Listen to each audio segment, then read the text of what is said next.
बिस्मिल्लाहिर्रहमानिर्रहीम। आज हम बायो पार्ट 1 के अगले लेक्चर को पढ़ेंगे, स्ट्रक्चर ऑफ बैक्टीरिया के बारे में। सबसे पहले हम पढ़ते हैं मेसोसोम के बारे में। मेसोसोम जो होते हैं ये सेल मेम्ब्रेन की इन्वेजिनेशंस होती हैं। ये जो सेल मेम्ब्रेन की इन्वेजिनेशंस हैं ये किसी भी शेप में हो सकती हैं, लेमिलर हो सकती हैं, वेजिकुलर हो सकती हैं, स्फेरिकल हो सकती हैं। इन सब को क्या नाम देंगे? मेसोसोम का नाम देंगे। और मेसोसोम बेसिकली बुनियादी तौर पर 3 कामों में इन्वॉल्व है। नंबर 1 डीएनए की रेप्लिकेशन।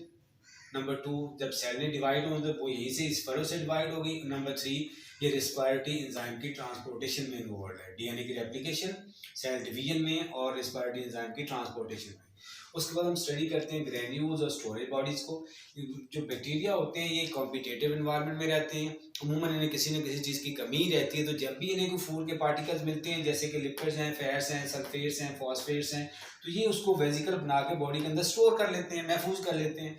हत्ता कि इसी अपनी आदत की वजह से अपनी जो वेस्ट प्रोडक्ट्स होती हैं, लैक्टिक एसिड, एस्टिक एसिड या अल्कोहल वगैरह, जिनको आखिरकार उन्हें खारिज ही करना होता है, इनको भी बॉडी के अंदर स्टोर कर लेते हैं। तो ये जो स्टोरेज वेजिकल्स बनते हैं नाम देते हैं ग्रेन्यूल्स या स्टोरेज बॉडीज का नाम दिया जाता है।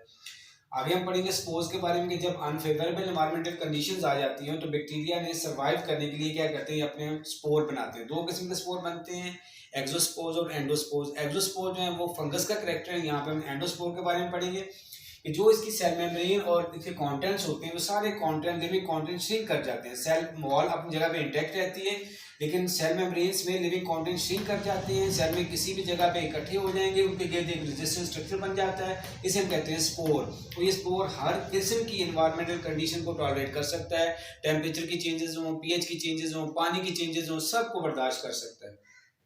उसके बाद हम करते हैं सिस्ट के बारे में।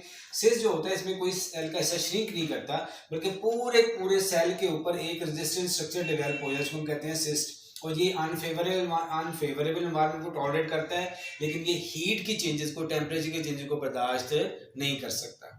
अब हम बात करते हैं बेटा न्यूट्रिशन ऑफ बैक्टीरिया की। न्यूट्रिशन के अतबार से जितने लिविंग ऑर्गेनिज्म हैं, सब लिविंग ऑर्गेनिज्म को न्यूट्रिशन चाहिए होती है एनर्जी हासिल करने के लिए। बैक्टीरिया 2 टाइप के होते हैं, इसमें एक है हेटरोट्रॉफिक और दूसरे कौन से हैं? ऑटोट्रॉफिक। हेटरोट्रॉफिक वो जो इनऑर्गेनिक मटेरियल से अपने लिए खुराक खुद नहीं बना सकते, दूसरों पे डिपेंड करते हैं, उन्हें हेटरोट्रॉफिक कहते हैं। हेटरोट्रॉफिक फर्दर 2 टाइप के होते हैं, एक सेप्रोफाइटिक और दूसरे पैरासाइटिक। सेप्रोफाइटिक वो वाले बैक्टीरिया जो डेड ऑर्गेनिक मटेरियल को डीकम्पोज करके अपने न्यूट्रिशन हासिल करेंगे, उन्हें हम कह देंगे सेप्रोफाइटिक। लेकिन जो दूसरे लिविंग ऑर्गेनिज्म से अपने लिए खुराक हासिल करेंगे, उन्हें नाम क्या देते हैं? हम पैरासाइटिक कहते हैं। तमाम डिजीज काजिंग जो बैक्टीरिया वो पैरासाइटिक बैक्टीरिया होते हैं। दूसरे नंबर पे ऑटोट्रॉफिक बैक्टीरिया हैं। ऑटोट्रॉफिक बैक्टीरिया भी 2 किस्म के होते हैं। इनके ये वो वाले बैक्टीरिया जो खुद अपनी खुराक हासिल कर सकते हैं, खुद बना सकते हैं, इस किस्म कहते हैं। एक है फोटोसिंथेटिक और दूसरे कौन से? कीमोसिंथेटिक। अब क्वेश्चन पैदा होता है कि फोटोसिंथेटिक बैक्टीरिया भी हैं, फोटोसिंथेटिक यूकैरियोटिक प्लांट्स वगैरह भी होते हैं, तो दोनों के अंदर डिफरेंस क्या होता है? जब दोनों में डिफरेंस को हम बात करते हैं तो दोनों में पहली बात तो ये है कि डिफरेंट क्लोरोफिल्स होते हैं, इनके क्लोरोफिल एक दूसरे से मुख्तलिफ होते हैं। नंबर 2 इसके जो बैक्टीरिया है, इसके जो क्लोरोफिल होते हैं, दीज आर स्कैटर्ड, ये बिखरे होते हैं इन साइटोप्लाज्म, जबकि यूकैरियोट्स के अंदर वो क्लोरोप्लास्ट में थे, यहाँ पे साइटोप्लाज्म के अंदर स्कैटर्ड होते हैं। नंबर 3 ये क्या कर रहे हैं? ये H2S को यूज कर रहे हैं एज सोर्स ऑफ प्रोटॉन।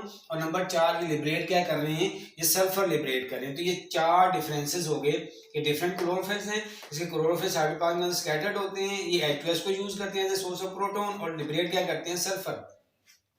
जैसे इक्वेशन आपके सामने है, कार्बन डाइऑक्साइड H2S के साथ मिलती है, लाइट और क्लोरोफिल की प्रेजेंस में क्या बन जाएगा? ट्राइओस ग्लूकोज बन जाएगा, साथ वाटर और सल्फर जो है लिबरेट हो जाएगी। एग्जांपल्स की बात हम करेंगे तो इसमें पर्पल सल्फर बैक्टीरिया हैं, पर्पल नॉन सल्फर बैक्टीरिया हैं और ग्रीन सल्फर बैक्टीरिया हैं। दूसरे जो बैक्टीरिया होते हैं ऑटोट्रॉफिक, वो उनको हम कीमोसिंथेटिक बैक्टीरिया का नाम देते हैं। जो कीमोसिंथेटिक बैक्टीरिया होते हैं ये इनऑर्गेनिक मटेरियल की, इनऑर्गेनिक मॉलिक्यूल्स की, आयंस की ऑक्सीडेशन करके अपने लिए न्यूट्रिशन हासिल करते हैं। इनमें अमोनिया हो गया, नाइट्रेट हो गई, नाइट्राइट हो गई, नाइट्रोजन हो गई, आयरन हो गई, जिंक वगैरह, उनकी ऑक्सीडेशन करके अपने न्यूट्रिशन हासिल करेंगे। उसके एग्जांपल में नाइट्रोबैक्टर है और नाइट्रोसोमोनास है। ये था बेटा हमारा आज का लेक्चर। ओके, अल्लाह हाफिज।